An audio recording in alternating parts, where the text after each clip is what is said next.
ಈ ನೆನ್ನೆ ಅದೆಂಥದ್ದು ನೋಟ್ ಆನ್ ಫಾಲ್ಸ್ ಅಲಿಗೇಷನ್ ಅಂತೆ, ಫಾಲ್ಸ್ ಅಲಿಗೇಷನ್ ಇದೇನೋ ಒಂದು ಬರ್ದವ್ರೆ. ಎಂಥದ್ದು the allegation that is Shridhar a rowdy sheeter ಅಂತ ಹೇಳಿದಿರಿ. ಇದೇ ರೌಡಿ ಶೀಟ್, ಸಿಗ್ನೇಚರು ಇಲ್ಲ, ಏನೂ ಇಲ್ಲ. ಇದು ನೆನ್ನೆ ರಾತ್ರಿ ಇದು ಬಿಡುಗಡೆ ಮಾಡಿರೋದು, ಮಾಧ್ಯಮಗಳಿಗೆ ಕೊಟ್ಟಿರೋದು. ಯಾರು ಕೊಟ್ಟರು ಇದನ್ನ? ಯಾರ ಆಫೀಸಿಂದ ಹೋಯ್ತಿದ್ದು? ಮುಖ್ಯಮಂತ್ರಿಗಳ ಪತ್ರಿಕಾಲಯದಿಂದ ನೆನ್ನೆ ರಾತ್ರಿ ಹೋಗಿರೋದು ಇದು. ಈ ಲೆಟ್ರು ಸೈನ್ ಇಲ್ಲ, ಕತೆ ಇಲ್ಲ. ಇದು ನೆನ್ನೆ ರಾತ್ರಿ ಕೊಟ್ಟಿರೋದು ಮಾಧ್ಯಮಗಳಿಗೆ. ನೋಟ್ ಆನ್ ಫಾಲ್ಸ್ ಅಲಿಗೇಷನ್ ಅಂತ ಹಾಕಿ, the allegation of Kumaraswamy is that Kishore Kumar suspended inspector had made various allegations including demand for 20 crores through Vijay Tata Wide on WhatsApp call. ಇದು ಮೇಲ್ ಇದೆಯಲ್ಲ, ಈ ಕಿಶೋರ್ ಕುಮಾರ್ನ ಎಲ್ಲಿ ಕರೆಸ್ಕೊಂಡ್ರು? ಅವನದು ಯಾವುದೋ ಲ್ಯಾಂಡ್ ವ್ಯವಹಾರ, ಅವ್ರ ಫ್ಯಾಮಿಲಿದು. ತನಿಖೆ ಮಾಡಿ ದಾಖಲಾತಿಗಳು ಎಷ್ಟು ಬೇಕು ಕೊಡೋದ? 20 ಕೋಟಿಗೆ ಆ ಲ್ಯಾಂಡ್ ವ್ಯವಹಾರದ್ದು ನೀನು ಯಾವುದೋ APCLದೋ ಯಾವುದೋ PSC ಎಂಥದ್ದು ಕಂಪನಿ ಇದೆಲ್ಲ ಡೆಲ್ಲಿಲಿ ಇತ್ತಲ್ಲ, ಈಗ ಸೀಸ್ ಆಗಿದೆಯಲ್ಲ, PSCL, ಅದಕ್ಕೆ ಸಂಬಂಧಪಟ್ಟಿದ್ದು ಲ್ಯಾಂಡ್ ಏನೋ ವ್ಯವಹಾರ ಮಾಡಿದೀಯ ಅಂತ ಎದುರಿಸಿ 20 ಕೋಟಿಲಿ ಸಾಯಂಕಾಲದೊಳಗೆ 2 ಕೋಟಿ ಕೊಡು ಅಂತೇಳಿ ಫೋನ್ನಲ್ಲಿ ದೂರವಾಣಿ ಕರೆ ಎಲ್ಲ ಚರ್ಚೆಗಳಾಗವಲ್ಲ. ಈಗ ಅದೆಂಥದ್ದು SITಲಿ ಸಿಕ್ತರ್ನೆಲ್ಲ ಫೋನಲ್ಲಿ ಮಾತಾಡಿದ್ದ ಕರ್ಕೊಂಡು ಒಂದೊಂದು ತಿಂಗಳು ಕೂರಿಸ್ಕೊಂಡಿದ್ರಲ್ಲ. ಸಿಕ್ತರ್ನೆಲ್ಲ ಫೋನಲ್ಲಿ ಒಬ್ರಿಗೊಬ್ರು ಮಾತಾಡ್ಕೊಂಡಿದ್ದೀರಿ ಅಂತೇಳಿ ಇವೆಲ್ಲ ತೆಗೀರಿ.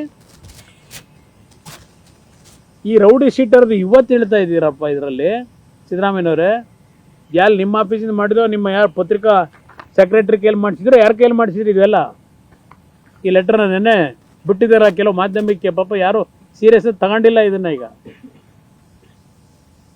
ನೆನ್ನೆ ರಾತ್ರಿನೂ 9 ಗಂಟೆಗೇನೆ ಅರಿಸ್ತಾರೆ ಇದನ್ನ, ಬರೀರಿ ಅಂತ. ಈ ಶ್ರೀಧರ ಅಂತಕ್ಕಂಥನ್ನ ಈಗ ರೌಡಿ ಅಂತಿದೆಯಲ್ಲಪ್ಪ, ನಿನ್ನ ಕಚೇರಿಗೆ ಯಾವ ಡೇಟಲ್ಲಿ ವಿಜಯ್ ಟಾಟಾ ಫೋನ್ ಮಾಡಿ ಅವನ್ನ ಕರೆಸ್ಕೊಂಡು IG ಕಚೇರಿಗೆ ಹೋಗು, ಒಬ್ಬ ಖಾಸಗಿ ಚಾನಲ್ನ ವರದಿಗಾರನ ನಿನ್ನ ಜೊತೆ ಕಳಿಸ್ಕೊಡ್ತೀನಿ ಅಂತ ಹೇಳಿ ಅವನ ಜೊತೆ ಮಾಡಿ ಕಳಿಸಿದ್ರಲ್ಲ IG ಕಚೇರಿಗೆ.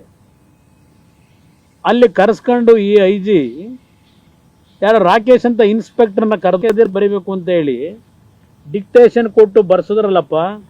ಇದೆಲ್ಲ ಇದೆಯಲ್ಲ, ರಾಕೇಶು ಬದುಕವನಲ್ವ? ನಿಮ್ಮ ಕಚೇರಿ ಕೆಲಸ ಮಾಡಿಲ್ವ ಆ ಡೇಟಲ್ಲಿ? ತಗ್ಸಿ ಎಲ್ಲ ಯಾವ ಎನ್ಕ್ವೈರಿ ಮಾಡ್ತೀರಿ? ಈ ಅಧಿಕಾರಿಯ ಗನಂದಾರಿ ಕೆಲಸ ಮಾಡಿರೋದು. ನಾನು ಸುಮ್ಮನೆ ಚಾರ್ಜ್ ಮಾಡಲ್ಲ.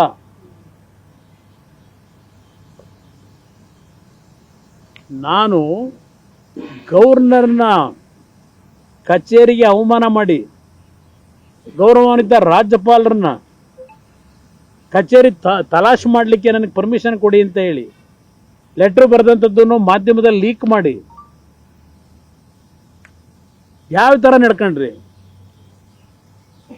ಅದನ್ನ ನಾನು ಕೇಳಿದ್ದು, ಪ್ರಶ್ನೆ ಮಾಡಿದ್ದು. ನನ್ನ ತನಿಖೆ ಬಗ್ಗೆ ನೀವು ಇನ್ನೂ ಎಷ್ಟು ದಿವಸ ಬೇಕಾದ್ರೂ ಇಟ್ಕೊಳ್ಳಿ, ಮಾಡ್ಕೊಳ್ಳಿ. ಇನ್ನೂ ಏನಿದೆ ತನಿಖೆ ಮಾಡ್ಕೊಳ್ಳಿ, ನಾನು ತಯಾರಾಗಿದ್ದೀನಿ. ಅದು ಒಂದು ಭಾಗ. ಮುಖ್ಯಮಂತ್ರಿಗಳು ಅದು ಪಾಪ ಅದಂತೂ ಹಾರ್ಡ್ಶಿಪ್ ಅಂತೆ. ಇವರು ಕರ್ನಾಟಕಕ್ಕೆ ಬರಬೇಕಾದ್ರೆ ಪಾಪ ಇವ್ರಿಗೇನೋ ಫ್ಯಾಮಿಲಿ ಹಾರ್ಡ್ಶಿಪ್ ಇತ್ತಂತೆ. ಅದರ ಮೇಲೆ ಏನೇನೋ ಸುಳ್ಳು ದಾಖಲೆ ಸೃಷ್ಟಿ ಮಾಡಿ ಯಾವ ಥರ ಬಂದಿದ್ದೀರಿ ಗೊತ್ತಿದೆ ಎಲ್ಲ.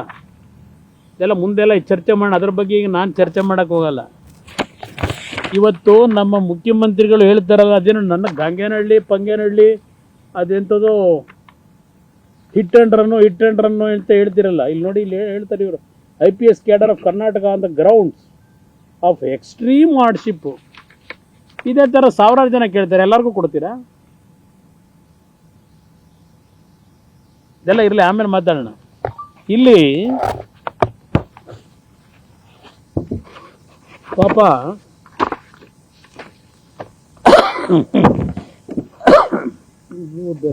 ಇವರ ಹೆಂಡತಿ ಹಾರ್ಡ್ಶಿಪ್ ಪಾಪ ಹೆಲ್ತ್ ಚೆನ್ನಾಗಿಲ್ಲವಂತೆ ಇದೆಲ್ಲಪ್ಪ ಇದೆರಡು ಇದಿತ್ತಲ್ಲ ಕೇಸ್ಗಳು.